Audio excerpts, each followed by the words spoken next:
Top quality और consistent performance के लिए सिर्फ सिल्वर पंप नाम याद रखना। ખાતર માટે રજળપાટ કરી રહેલા ખેડૂતોની વાત છે છોટાઉદેપુરની કે જ્યાં ગ્રામ્ય વિસ્તારમાં સર્જાઈ છે ખાતરની અછત। રોજે રોજ ખાતરની રાહમાં ખેડૂતો લગાવે છે લાંબી લાઈનો, પરંતુ કલાકો સુધી લાઈનમાં ઊભા રહ્યા બાદ પણ ખેડૂતોને નથી મળતું ખાતર। જુઓ આ દ્રશ્યો। આદિવાસી ખેડૂતો મહા મુસીબતે ચોમાસુ પાક લણતા હોય છે, પરંતુ સમયસર ખાતર ન મળતા નાના ખેડૂતોની હાલત કફોડી બની છે। સાંભળો આદિવાસી ખેડૂતોની શું છે હૈયાવરા। ખાતર મળતું જ નથી, અમારે વારંવાર આવવું પડે છે, 1-2 દિવસ ધક્કો ખાવું પડે છે, ખાતર મળતું નથી।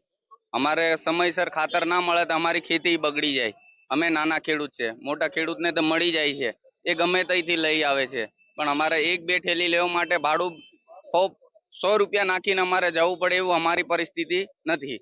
એ 2 દિવસ થઈ જશે અમારા આવતા, અહીંથી 20 કિલોમીટર જેવું અમારે રોજ 100 રૂપિયાનું પેટ્રોલ બાળીને ભાડું થાય તો 50 રૂપિયા નાખીને આવવું પડે છે દરરોજ પેટ્રોલ ખાતર 1-2 થેલી લેવા માટે।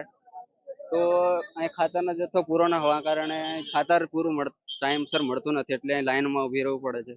અહીં પાણી પીવાની એવી સુવિધા નહીં, કંઈક હોય તો સવારથી આવે તો ભૂખ્યા તરસ્યા ઊભા રહેવું પડે છે લાઈનમાં। તો બીજી તરફ ડેપો મેનેજર પણ ખાતરની અછતનો સ્વીકાર કરી રહ્યા છે। ડેપો મેનેજરનું કહેવું છે કે જથ્થો ઓછો આવતો હોવાથી આ સ્થિતિનું નિર્માણ થયું છે। જો સરકાર ખાતરનો જથ્થો વધારે આપશે તો ખેડૂતોને હાલાકીનો સામનો ન કરવો પડે। એટલે ખાતર આવે છે પણ થોડું ઓછું આવે છે, બધા સંઘોમાં હોય તો આ ખેડૂતને એટલી તકલીફ નહીં પડે, પણ ખાતર જથ્થો ઓછો મળે એટલે થોડીક તકલીફ પડે છે। તંગી કહી શકાય કે આને તંગી કહી શકાય ને।